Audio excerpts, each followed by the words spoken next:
போனோன்னே, "நான் என்ன தப்பு பண்ணேன்? நீ சொன்னத தானே கடவுளே நான் செஞ்சேன். எனக்கு ஏன் இப்படி தண்டனை குடுக்குற?" அப்படின்னு சொல்லி அந்த 5த் மவுண்டன்ல போய் அழுதுட்டு இருக்கும்போது, ஒரு ஏஞ்சல் வந்து, "நீ போ." இவர் போம்போதே அந்த பையன் இறந்து போயிடுவான்.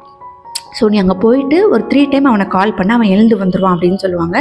அவனும் திரும்பி வந்து அந்த பையனை கூப்பிட்டானா அவன் எழுந்துருவான். உடனே மக்கள் எல்லாரும் இவங்க ஒரு நம்பிட்டு ஒரு பாசிட்டிவ் ஃபோர்ஸ், இறந்தவங்களே இது பண்ணிட்டாங்களேன்னு சொல்லி அப்பத்துலேருந்து இவன் சொல்கிறதையே நம்ப ஆரம்பிச்சிருவாங்க. ஏதாவது பஞ்சாயத்துனா இவன் கிட்ட தான் போவாங்க. இந்த மாதிரி நடக்க ஆரம்பிச்சிடும். இது வந்து அந்த கமாண்டர், அங்கே இருக்க கமாண்டர், ஹையஸ்ட் ப்ரைஸ் அவங்களுக்குலாம் பிடிக்காது. இந்த கவர்னருக்கும் அப்படி தான். பட் அவன் வந்து அவனை ஒரு பணையக்காயாக தானே வச்சுருக்கான். அவனுக்கு கவர்னர் வந்து ஃபுல் அண்ட் ஃபுல் ப்ராஃபிட்டோட தான், எதுனாலும் ப்ராஃபிட் கிடைக்கணும், நம்ம எஸ்கேப் ஆகிடணும் அப்படின்றதுலே இருப்பார். ஸோ இந்த மாதிரி நடந்துகிட்ருக்கும். கொஞ்ச நாள் போக போக என்ன ஆகும்னா, இவன் வந்து அந்த விடோ மேலே, இந்த எலிஜாக்கு வந்து அந்த விடோ மேலே ஒரு லவ் வந்துடும். பட் சொல்ல மாட்டார். அட் த சேம் டைம் அந்த பொண்ணுக்கு வந்துடும், அவளும் சொல்ல மாட்டாள். அவள் இதில் ஒரு சீன் வரும். என்னென்னா, ஒன் டே அவள் வந்து உட்காந்துருப்பா.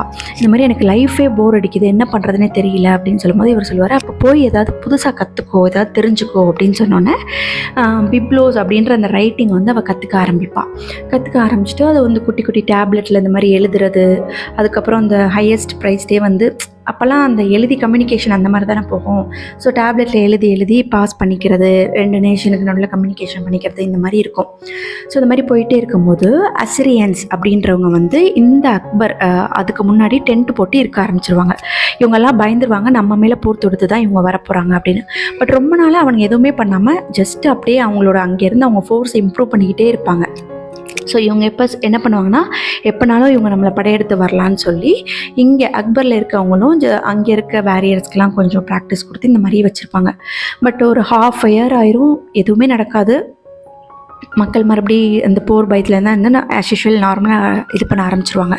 ஸோ திடீர்னு அப்போ என்ன பண்ணுவாங்கன்னா, இந்த அசிரியன் ஏன் இங்கே வந்திருப்பானுங்க அப்படின்னா, இந்த அக்பரை தாண்டி தான் டயர் அண்ட் சிடன் அப்படின்ற நேஷனுக்கு போய் அங்கே இருக்கவங்களே இவங்க முற்றுகையிடணும். பட் அதுக்கு இந்த அக்பரோட மெயின் பெனிஃபிட்டே என்னென்னா, டு சப்ளை த ட்ராவலர்ஸ், அதாவது வாட்டர் சப்ளை பண்ணுறது. அங்கே ஒரு பெரிய வெல் இருக்குது, தண்ணி இருக்குது, அவங்கக்கிட்ட நிறையா வாட்டர் சப்ளை இருக்குது. ஸோ யார் கிராஸ் பண்ணி போகிறதுனாலும், இப்போ இவங்க இவ்வளோ பெரிய வேரியர் போருக்கு வச்சுருக்காங்கனாலும் எல்லா சோல்ஜர்ஸ்க்கும் தண்ணி வேணும். அந்த தண்ணி வந்து இந்த அக்பர்கிட்ட தான் கிடைக்கும். இவங்களை கிராஸ் பண்ணி தான் போய் அவங்க அந்த டயர் அண்ட் சிடனை வந்து போர் புரிய முடியும். ஸோ இதை வந்து இந்த அசிரியன்லேருந்து ஒரு குரூப்லேருந்து ஒரு ஆளை அனுப்பிச்சு இவங்கள்ட்ட பேச்சுவார்த்தைக்கு அனுப்பும்போது இவனுங்க என்ன பண்ணுவாங்கன்னா, அந்த அக்பர் வந்து அவனை அடித்தே கொன்றுவானுங்க. ஸோ அதனால் அவங்க அந்த அசிரியன் ரொம்ப கோவமாகி போர் நடக்க ஆரம்பிச்சிடும், போர் தொடுக்க வந்துடுவாங்க. அந்த டைமில் என்ன ஆகுனா, இந்த கமாண்டர் இறந்து போயிடுவாங்க, இந்த ஹையஸ்ட் ப்ரைஸும் இறந்து போயிடுவாங்க. இந்த கவர்னர் மட்டும் ஓடி போயிடுவான். ஏன்னா அவனுக்கு நிறையா மெர்ச்சன்ட்ஸோட கான்டாக்ட் இருக்கும், ஓடி போயிடுவான். போர் நடக்கும்போது தீ வச்சு எல்லாத்தையும் இது பண்ணும்போது அந்த விடோ இருக்கா இல்லையா, அந்த பொண்ணு, இந்த பொண்ணும் வந்து இறந்து போயிடுவான் அந்த இதிலே.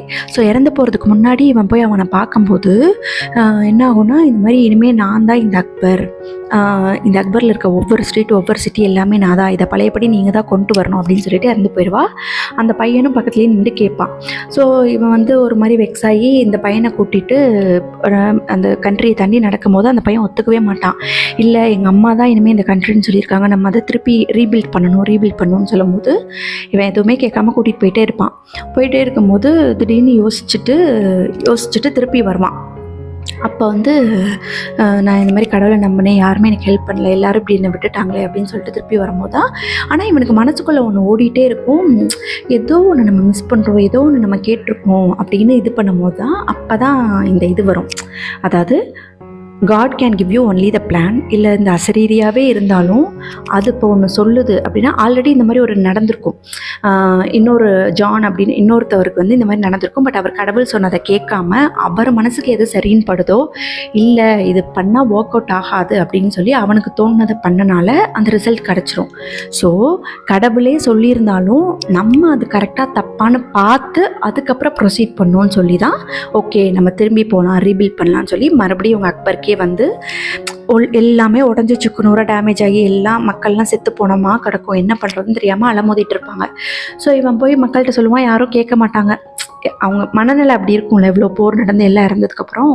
ஸோ இவன் ஒரு ஆளாக என்ன பண்ணுவான்னா, ஒரு பொணமாக எடுத்துகிட்டு வந்து ஒரு இடத்துல போட்டு, ஏன்னா அந்த பொணம் அப்படியே கிடந்துச்சுன்னா அதில் பிளேக் பரவி அது கிருமியா மாதிரி மக்கள் எல்லாத்தையும் கொன்றும். ஸோ இந்த மாதிரி ஒவ்வொரு பொண்ணுமா இழுத்துகிட்டே இருக்கப்போ இன்னொருத்தி ஒரு பொண்ணு பாப்பா, நீங்கள் ஏன் இப்படி பண்ணுறீங்க அப்படின்னு சொன்னனால சொல்லும் போது இவன் இதெல்லாம் சொன்னோன்னே, நான் இப்போ உங்களுக்காக பண்ணல, அங்கே ஒரு பையன் உட்காந்துருக்கான்ல அவனுக்கு ஒரு நம்பிக்கை வரணும், இல்லை இது முடிவில்லை, இதுக்கப்புறம் நமக்கு லைஃப் இருக்குது, ஸோ இன்னும் வாழ்க்கை இருக்குது, முடிஞ்சிடலன்னு அவன் வந்து நம்பணும், அவனுக்காக நான் ஹெல்ப் பண்ணுறேன்னு இந்த பொண்ணு ஹெல்ப் பண்ணுவான். இப்படியே ஒவ்வொரு ஆளாக உள்ளே வருவாங்க. ஒரு பெரியவர் வருவார். அதுக்கப்புறம் அந்த பையனுக்கும் கொஞ்சம் கொஞ்சமாக நம்பிக்கை வரும். ஏன்னா இப்போ புதுசாக வராங்க இல்லையா ஒரு லேடி, அவங்களுக்கும் அவன் வயசில் ஒரு பையன் இருந்திருப்பான், அவனும் அந்த போரில் தான் இறந்து போயிடுவான். ஸோ இந்த மாதிரி பண்ணனால என்ன பண்ணுவாங்கன்னா, மறுபடியும் அக்பரே நல்லா பழைய இருந்ததை விட நல்லா ஸ்ட்ராங்காக பில்ட் பண்ணி எல்லாருக்கும் எல்லாம் கற்றுக் கொடுத்து, இந்த பிப்ளோஸ் கற்றுக் கொடுத்து, இந்த பையன் என்ன பண்ணுவான்னா, இந்த பையனோட வேலையே ஒவ்வொரு நாளும் எல்லோரும் உட்காந்து பெரியவங்க சொல்கிறவங்க ஹிஸ்ட்ரியெல்லாம் அந்த டேப்லெட்டில் எழுதி தேல் ஸ்டோர், ஒரு லைப்ரரி மாதிரி ஸ்டோர் பண்ணி வச்சுருப்பாங்க. ஸோ அவங்களுக்கு பின்னாடி வர ஜென்ரேஷன் அதை பார்த்து தெரிஞ்சுக்கணும் அப்படின்னு சொல்லி எல்லாருமே சேர்ந்து குரூப்பாக, ஏன்னா இப்போ போர் புரிய போகிற அசிரியன்ஸ் வந்து எப்போனாலும் ரிட்டன் வரலாம், அவங்க வந்ததுக்கப்புறம் அவங்கக்கிட்ட நம்ம பேச்சுவார்த்தை பண்ணுறதுக்காக நமக்கு தெரியணும். ஸோ டேக்ஸு, அந்த மெர்ச்சன்டைஸ் எல்லாத்தையும் நம்ம அவ்வளோ ஸ்ட்ராங்காக வச்சுருக்கணும், எல்லாரும் எல்லாத்துலேயும் தெளிவாக இருக்கணும்னு சொல்லி எல்லாத்துக்கும் கற்றுக் கொடுத்து எல்லாமே வெல்வர்ஸ்ட் ஆகிடுவாங்க.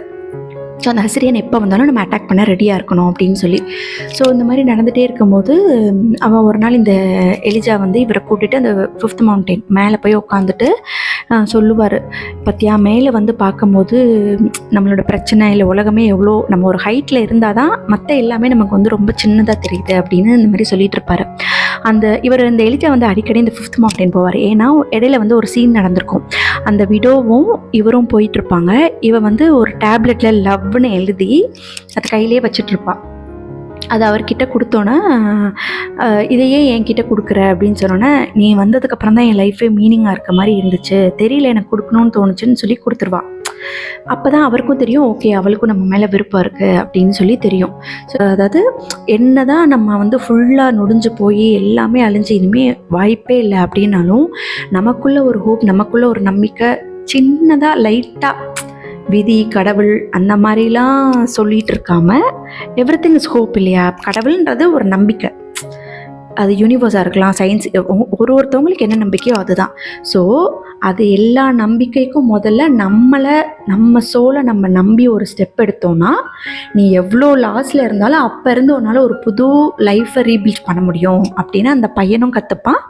அந்த டேப்லெட்ஸ் மூலயமா, அந்த லைப்ரரியில் இருக்க ஒவ்வொரு ஸ்டோரி மூலயமா அடுத்த ஜென்ரேஷன் எல்லாருமே தெரிஞ்சுப்பாங்க அப்படின்னு சொல்லியிருப்பார். சொல்லிவிட்டு இதில் என்னென்னா, இவர் மறுபடியும் இஸ்ரேலுக்கே போயிடுவார். அதுக்கப்புறம் அந்த பையன் இங்கே பார்த்துப்பான், அவன் கவர்னர் ஆயிடுவான். அந்த மாதிரி அடுத்து அந்த நாடு அப்படியே போயிட்டே இருக்கும். ஸோ யாரும் இருந்தாலும் இல்லைனாலும் தேல் know how to take care அப்படின்னு சொல்லி அவன் அங்கே போயிடுவான். அங்கே போனால் வேற படையெடுக்கிற நாடு வந்து அந்த அஹாப் கிங்கை கொன்றும்.